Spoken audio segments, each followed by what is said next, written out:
According to Russia's RIA state news agency, the West stands to lose at least $288 billion in frozen Russian assets if they are confiscated. Is it conceivable that the current sanctions imposed by the European Union and the United States were a mistake?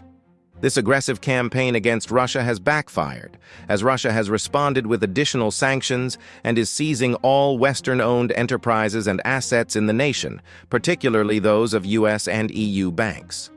On December 28th, Russia's foreign ministry issued a reaction to the current round of sanctions. In this reaction, various implications were listed as retaliation against the United States and the European Union. What would be the result of these sanctions? How would the West respond to these sanctions? This video will explain everything in depth. On December 16, 2024, the European Union imposed additional sanctions against Russia.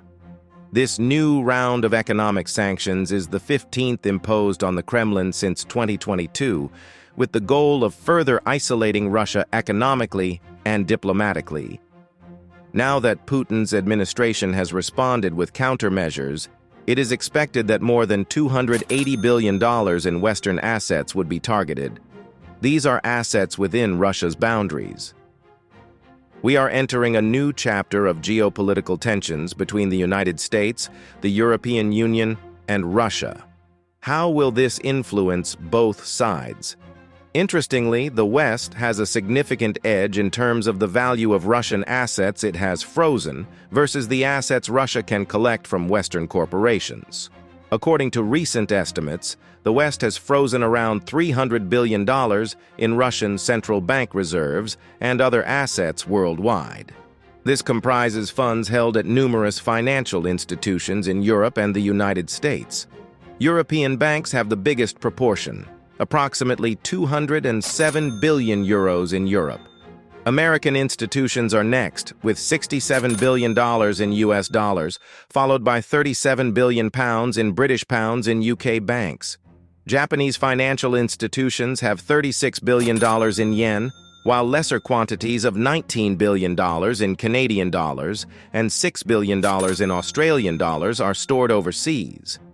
These monies are typically invested in foreign stocks, bank accounts, or transactions, making them easier for Western governments to track down and seize. So what about the oligarchs? In addition to governmental reserves, Russian millionaires have received scrutiny. Their boats, luxurious mansions, and private aircraft have all been confiscated. For example, Germany seized Alisher Usmanov's $750 million yacht and $90 million in real estate. In Jersey, officials froze $7 billion of Roman Abramovich's interests. Italy seized Nikita Mazepin's gorgeous Sardinian property, which was valued at more than $114 million. Other European nations like France and Spain have seized houses and yachts belonging to Russian aristocracy. Overall, these seizures total almost $58 billion. The West utilized tough sanctions and legal means to freeze these assets.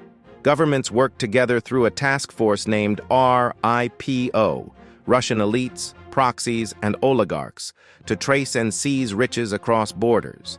Banks played an important role in identifying and storing Russian cash as required by law. When comparing the two sides, the West holds the advantage. Russia's central bank has frozen $300 billion, which, combined with the oligarchs' $58 billion in confiscated assets, exceeds what Russia can manage. However, this has not prevented Russia from issuing a regulation in July 2024 that would legitimate the process of seizing these assets. This is where Russia will have some difficulties. The $300 billion in Russian assets frozen by the West are mostly concentrated and stored in financial institutions that may be easily accessed to execute sanctions.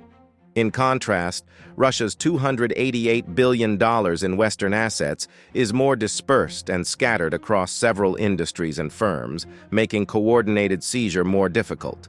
Seizing all of these assets would be challenging, but not impossible. This is why the West takes the threat seriously. So, how will Russia carry out these sanctions? Russia has taken a hard line in reaction to Western sanctions. The Kremlin's retribution is targeted and purposeful, aimed at making life difficult for Western corporations working within its borders. If a corporation wishes to exit the Russian market, it must sell its assets at a 50% discount. Essentially, this implies that enterprises must endure significant financial losses simply to exit the Russian market. Furthermore, the tax on asset transactions has been increased from 15% to 35% beginning in October 2024. This exit tax is obviously intended to impose enormous financial difficulties on international enterprises while also giving a financial benefit to the Russian government. But the anguish does not end there. Western corporations also face rigorous controls on how they may transfer revenues out of Russia. By restricting tax repatriation, Russia ensures that money remains in its economy rather than being routed back to Western headquarters. This strategy is computed. It not only hampers operations for foreign enterprises, but also attempts to stabilize Russia's economy during a difficult period. Russia is also targeting people like EU diplomats, who would be barred from visiting the country. This makes it harder for these persons to achieve an agreement with the Russian government and may have diplomatic consequences. Big brands like Carlsberg and Danone are already feeling the heat. Carlsberg, a big participant in the Russian beer industry, will be greatly impacted by this. The corporation now faces tougher government scrutiny and is being compelled to sell its assets at a sharp discount, resulting in massive financial losses. Danone, the French food behemoth, isn't doing much better. Danone, which has made considerable investments in Russia's dairy sector, is caught in the crossfire. The limits on transferring revenues out of the country are a major burden for businesses, making it difficult to manage their international activities. Most recently, in December 2024, an ex-Chechen company owner took over all of Danone's operations in Russia. This completed the Russian acquisition of the French enterprise. But this goes well beyond Carlsberg and Danone. Larger organizations are also caught up in this dilemma. Take PepsiCo as an example. Pepsi has operated in Russia since the 1970s, establishing a vast enterprise that includes local brands and production facilities. However, with sanctions in place, the corporation faces significant challenges, including limits on transferring revenues out of Russia and the possibility of selling its assets at a steep price. This might result in not just financial losses, but also substantial disruptions to their supply chain and staff. Interestingly, Pepsi and Coca-Cola continue to operate in Russia, but they are unable to transfer revenues outside of the nation. Similarly, ExxonMobil, which invested billions of dollars in Russia's oil and gas sector, was forced to depart without withdrawing any assets. With high taxes and the possibility of expropriation, the energy giant's Russian investments are likely to decrease considerably. Ford, which was formerly a major participant in the Russian automobile industry with its local production units, is now facing asset seizures and forced sales. These new restrictions aren't only affecting income, they are changing the way these corporations function in an uncertain geopolitical environment. Unilever is a prime example of this in Europe. The firm is well known for its varied range of culinary and personal care items. Unilever also runs multiple facilities in Russia. In October 2024, the sanctions prompted the corporation to sell these facilities at a loss, making it practically hard to repatriate revenues. On the technical front, Siemens, a leading technology supplier, has a significant presence in Russia, spanning energy to industrial automation. However, when sanctions tighten, their infrastructure investments may be confiscated or highly taxed. Before this happens, the corporation intends to sell all of its assets to Russia. Meanwhile, the crisis extends beyond the figures on the balance sheet. Russia's retaliatory sanctions will result in higher expenses, difficult legal fights, and operational interruptions for these enterprises. Forced asset sales at severe discounts, combined with additional levies, make it impossible for foreign enterprises to function or even exit without incurring significant financial losses. The worldwide influence is also considerable. Potential investors may think twice before entering Russia, resulting in lower foreign direct investment. Meanwhile, industries, including energy and consumer products, in which Russia plays a key role, may experience supply chain disruptions across international markets. This poses a vital question. How will these issues change the long-term strategy of Western corporations in Russia? Will they adjust to the new reality or abandon the market, which was previously ripe for growth? The consequences of Russia's actions go well beyond individual businesses. According to some accounts, Russia is focusing more on internal resources and self-sufficiency, abandoning aspirations for international investment.